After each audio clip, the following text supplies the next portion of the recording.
A process is not a practice, but a practice is a process, along with a lot of other things as well. A process is a set of steps. It gets us from A to B. It takes something an input, and transforms it into an output by following these steps. So in the case of incident management, it takes a broken service and transforms it into a restored service. That's a process. But a process will never work unless you have people, skills, experience, and a tool set to be able to facilitate that process. And that's where the term practice comes in. A practice refers to everything. The process plus all of those other things as well. So a process is not a practice, but a practice is a process along with lots of other things as well.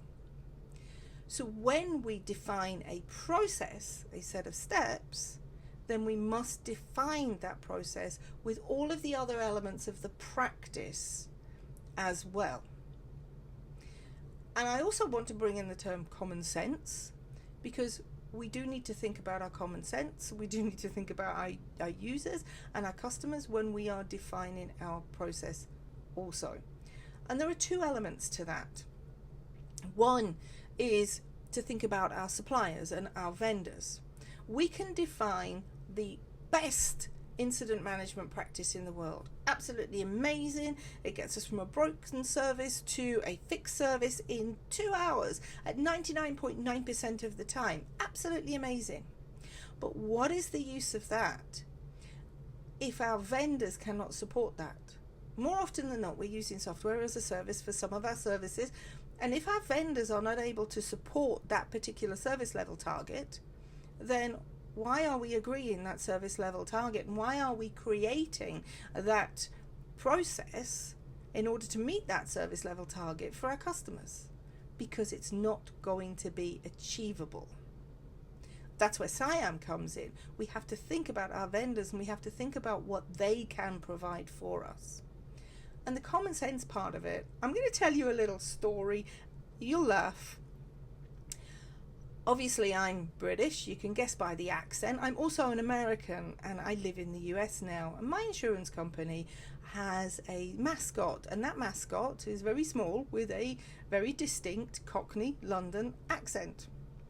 So you can imagine my frustration, or rather my embarrassment, when I am at the scene of an accident, somebody has hit me, and I have to turn around to the cop and say to the cop, I need you to speak into my phone. Because when I call my insurance company, they ask me whether I want to talk to someone about my home insurance or my auto insurance, my car insurance. Now, to any Americans listening, when you say the word auto, it sounds completely different to when I say the word auto. And guess what? That automated voice recognition system, well, I don't call it a voice recognition system because it doesn't recognize my voice.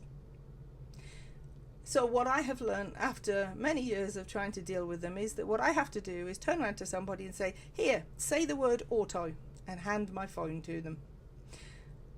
Imagine my embarrassment when I have to do that at the scene of an accident, when the cop is taking details from the person that hit me and I have to say to him, here, say the word auto into this phone. Common sense. When we are configuring our automated systems, when we are configuring our tools, we also have to think about common sense and how that particular process works in the real world. And I want to talk about scripts as well. You know, we've all been at the other end of service desks and help desks that have used scripts and that are not allowed to deviate from those scripts in any circumstance whatsoever. Apart from being frustrating for the service desk analyst, it's also frustrating for the customers. Now, I do have other articles that I've written, and I'm quite happy to talk to you about how you can best define a practice. But for now, it's important to know that when we use the word practice, it's deliberate, and it's because we're not just talking about the set of steps. And when we use the word process, we are just talking about the set of steps. But a practice is a set of steps with skills, with experience, with people, and with a tool set. And a practice is what we call holistic. And that will help us to facilitate value for our customers.